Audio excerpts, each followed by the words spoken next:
hanyuma namwe tubaha umwanya mu kanya nta kibazo dufashe mwigire inyuma rwose n'aba basore badufashije muse nk'abigira inyuma gato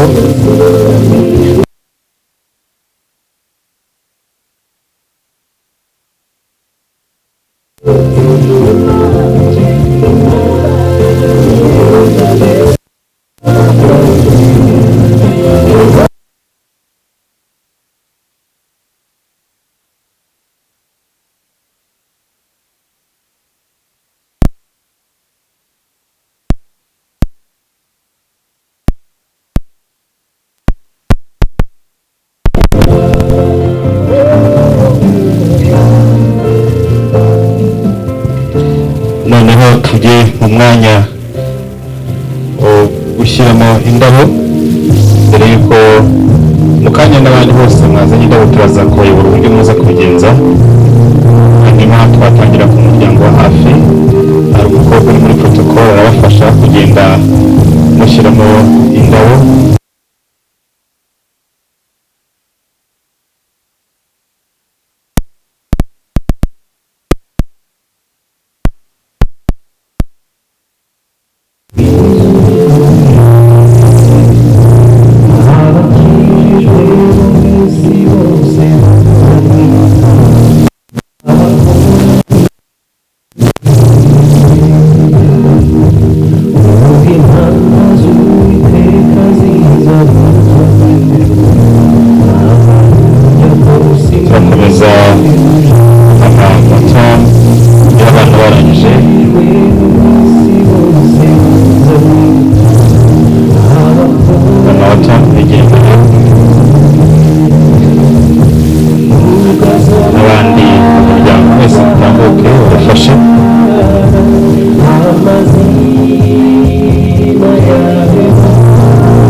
turasa nk'abasubira inyuma gatoya kugira ngo mu kanya dufashe n'abandi basore bari hano baze kudufasha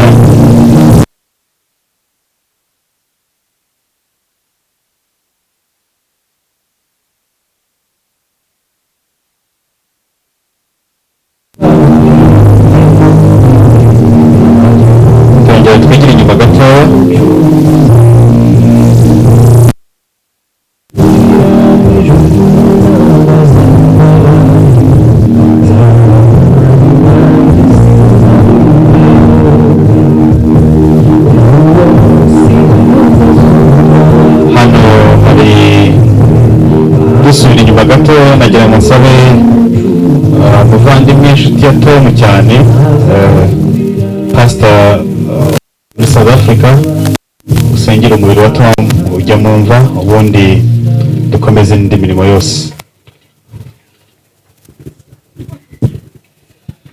Uwiteka Imana yacu, Uwiteka Imana y'ijuru n'isi, ukarema inyanja n'amasoko, ukarema umuntu mu ishusho yawe, ukamuha gutegeka byose no kuganza byose, kandi ukamuha umwuka wawe kugira ngo awuhumeke.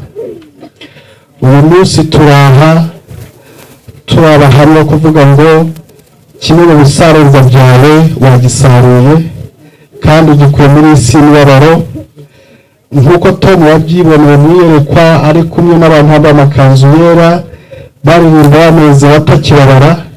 Turazi ko yahageze, tumanuye umubiri we muri iyi mva nk'uko ijambo ryawe rivuga ko umuntu apfuye umwuka asubira aho yavuye, umubiri ukazasubira mu gitaka. Turasenze ngo Uwiteka Imana yacu ubuzima bwe wakiriye umwuka we, iki gitaka nacyo kikaba gisubiyemo umubiri wa Tom. Turavuze ngo mwami, umunsi umwe tuzongera kumubona aho twese tuzaba tutakibabara. Buri wese uraha umwambika imbaraga kandi umugire neza kwihangana, umwuka warakora akazi cyane. Ngume hafi ariko dushyiremo akanya, hanyuma nsabe abasore baze badufashe kugira ngo dutwikire imva. Musi ntabigira inyuma rwose kugira ngo bahe umwanya kugira ngo badufashe.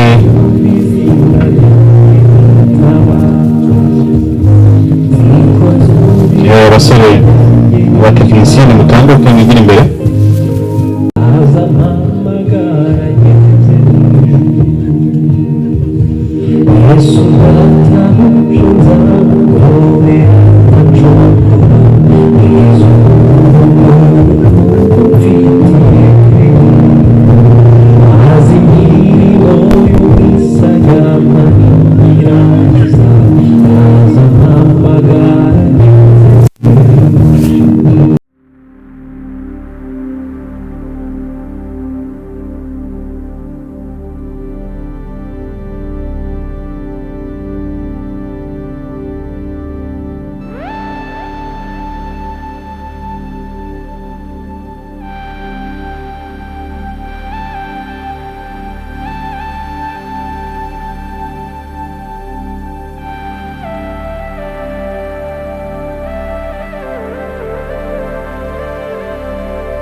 Nisha mu cyanya cy'ubwatsi bubisi anjyana iruhande rw'amazi adasuma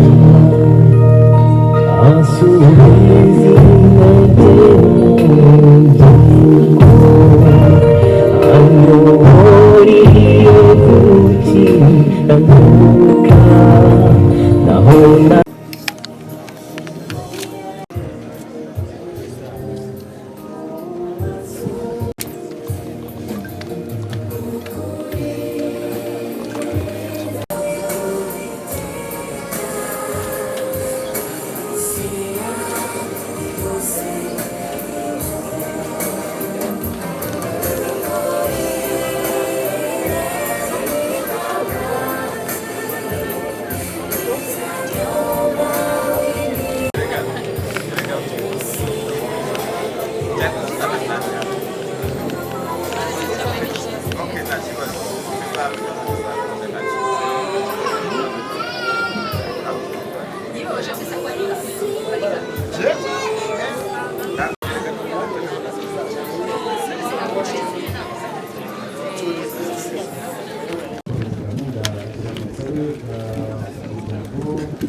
bamanura umubiri wa Tom tuze guhagarara tumuhe icyubahiro twese ahaguruka tumuhe icyubahiro kugira ngo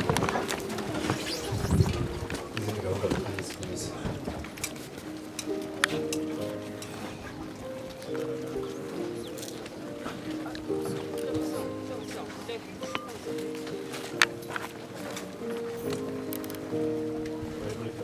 dufashe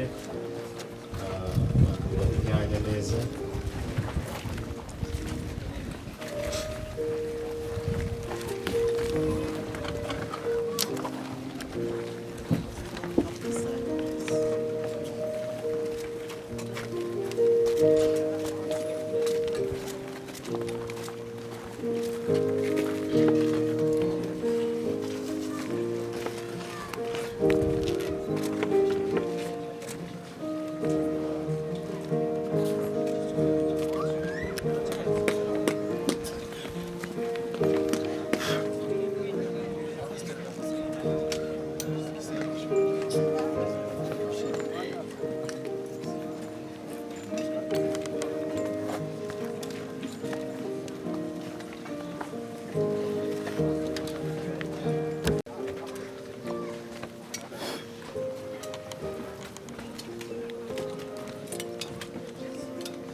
bari muri protocole mudufashe kugira ngo indabo zigeho neza dukomeze gahunda